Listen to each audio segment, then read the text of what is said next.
তরিকে সুস্থ করতে গিয়ে অভিমান ভুলে মেয়ের পরিচয় দিয়ে তেজকে আঁকড়ে ধরল সুধা। শুভ বিবাহ আগামী পর্ব ২৮ জুন। হ্যালো বন্ধুরা, আমি চন্দনা, আমার চ্যানেলে স্বাগতম। সর্বশেষ সংবাদ আপডেট পেতে দয়া করে চ্যানেলটি সাবস্ক্রাইব করুন এবং বেল আইকনটি টিপুন।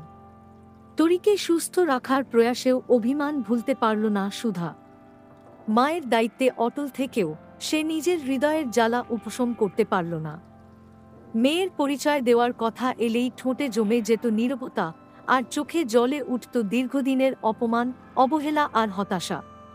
তেজের মুখে আবারও একবার সেই পুরনো পরিচয়ের দাবি শুনে সুধা যেন আরও এক ধাপ পিছিয়ে গেল।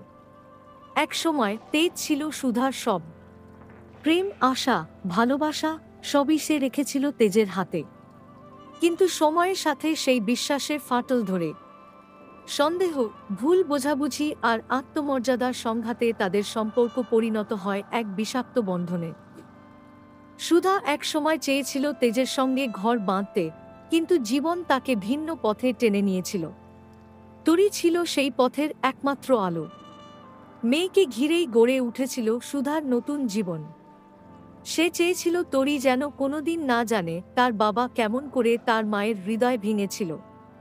কিন্তু ভাগ্য তেমনটা হতে দিল না। তরি হঠাৎ অসুস্থ হয়ে পড়ে। চিকিৎসকরা বলেন তাকে সুস্থ রাখতে হলে তার পরিবারের সব সদস্যের পাশে থাকা দরকার। সেই সময় সুধা চুপচাপ যোগাযোগ করে তেজের সঙ্গে, কিন্তু না ভালোবাসা নিয়ে, না মায়া নিয়ে, বরং শুধুই একজন মায়ের দায়িত্ববোধ থেকে। সে জানত তেজ যদি কিছুতেই মেয়ের পরিচয় না জানে, তাহলে হয়তো ভবিষ্যতে একটু দোষ থাকবে না তেজের, কিন্তু মেয়ের চিকিৎসা পিছিয়ে যাবে। তেজ আসে। চোখে পুরনো প্রশ্ন, মনে পুরনো অধিকার। সে ভাবে এই আশাটা এক নতুন শুরু হবে।